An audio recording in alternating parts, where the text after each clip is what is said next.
TVK Vijay அவர்களை வந்து சிவாஜி கிருஷ்ணமூர்த்தி, அதாவது திமுகவின் நட்சத்திர பேச்சாளர், மிக அற்புதமா பேசக்கூடிய ஒரு பேச்சாளர். எல்லாரையுமே வந்து எப்படி பேசுவார்ன்னு எல்லாருக்கும் தெரியும்.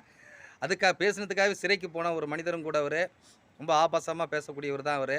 அவரு என்ன சொல்றாரு, "விஜயோட மைக் ஒர்க் ஆகலன்னா நாங்க என்னங்க பண்ண முடியும்? நீ சொருவுற இடத்துல ஒழுங்கா சொருவலடா. அதாவது பஸ்ஸுக ரெடி பண்ணான்ல, அவன் ஒழுங்கா ரெடி பண்ணி ஒயர் குடுத்துருந்தான்னா, உனக்கு மைக் வேலை செஞ்சிருக்கும். அதுக்கெல்லாமாடா நான் வந்து எங்க கட்சி பொறுப்பாகும். கரண்ட் கட் ஆயிடுச்சாம். கரண்ட் கட் பண்ணலன்னா 10,000 பேர் செத்துருப்பாய்ங்கடா. பூரா கரண்ட் கம்பியில தொங்கிட்டு கிடக்குறாய்ங்க." குரங்கு சொல்லுதாம், எங்க வேலைய பூரா இவைங்க பார்க்குறாய்ங்க. இனிமேலுக்கு நாங்க என்ன வேலை பார்க்குறதுன்னு தெரியலன்னு குரங்கு சொல்லுதுன்னு நம்ம அக்கறை இவர் நம்ம சிவாஜி கிருஷ்ணமூர்த்தி சொல்றாரு. அவர் எப்பயுமே வந்து வசைபாடுவது அவர்களுடைய அ அவர் ஆசை. அவருடைய பெரிய பங்களிப்பே அதுதான். திமுகவோட பெரிய பங்களிப்பே அவர் வந்து எப்படி திட்டுறாருங்கிறத ரசிக்கவே ஒரு கூட்டம் வரும். அந்த அளவுக்கு வந்து ஆபாசம் கலந்த நகைச்சுவையோடும் பேசக்கூடிய ஒரு மனிதர் சிவாஜி கிருஷ்ணமூர்த்தி. அவரே சொல்றாரு, என் பேச்ச கண்டு அன்பழகனே ரசிச்சாருங்க.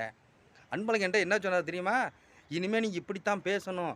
அப்பதான் கூட்டங்கள வந்து நீ கவர முடியும்." அப்படின்னு அன்பழகனே என்னை பெருமைப்படுத்தினாருங்க.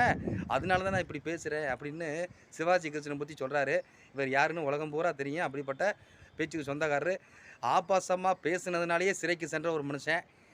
இதுக்கு மேல நம்ம என்ன புகழ முடியும்? அப்படிப்பட்ட புகழ்ச்சிக்கு சொந்தக்காரரு. டிவிகே விஜய வந்து பேசுறதுக்கு முடியாம தவிக்கிறாரு. ஏன்னா மேலிடம் கட்டு போட்டுருச்சாம். வாய்ப்பூட்டு சட்டம் போட்டுருச்சு இவங்களுக்கெல்லாம். திமுகவுல உள்ளவங்களுக்கு மேலிடம் வந்து வாய்ப்பூட்டு சட்டம் போட்டுச்சு. டிவிகே பேசிறாத, பேசினா வளர்ந்துருவாய்ங்க. ஏன்னா இப்ப வளர மாட்டாங்களா? அவங்க வளர்ந்து போயிட்டு தான் இருக்கிறாங்க. என்ன பண்ண முடியும்? அதுக்கு இவங்க நம்ம சிவாஜி கிருஷ்ணமூர்த்தி பேசினா தான் அவங்க வளர்ந்துட போறாங்களா? அதே மாரி நம்ம அமைச்சர் காந்தி அவர்கள் கூட சொல்றாங்க, மேலிடம் கட்டுப்பாடு போட்டுருக்குங்க. வாட்ஸ்அப்ல மெசேஜ் எல்லாம் அனுப்பியிருக்கேன். தயவுசெய்து பேசாதீங்கன்னு. நாங்க வாய மூட்டு இருக்கிறோங்க அப்படின்னு சொல்றாரு அவரு. பல பேர் இந்த கருத்து சொல்றாங்க. இது ஒரு வேதனையா இருக்கு. காரணம் என்ன அப்படின்னா, விஜய ஏன் நீங்க விமர்சிக்கிறது தவறே கிடையாதுங்க. யாரும் எல்லாரையும் விமர்சிக்கலாம். இதுக்கு நம்ம கட்டுப்பாடு ஏன் விதிக்கணும்? கட்டுப்பாடு விதிச்சே இவ்வளவு பேசுறீங்கன்னா, கட்டுப்பாடு விதிக்கலனா என்னவோ நடக்கும் அப்படிங்கிறதையும் நம்ம பார்க்க வேண்டியிருக்கு. பார்ப்போம்.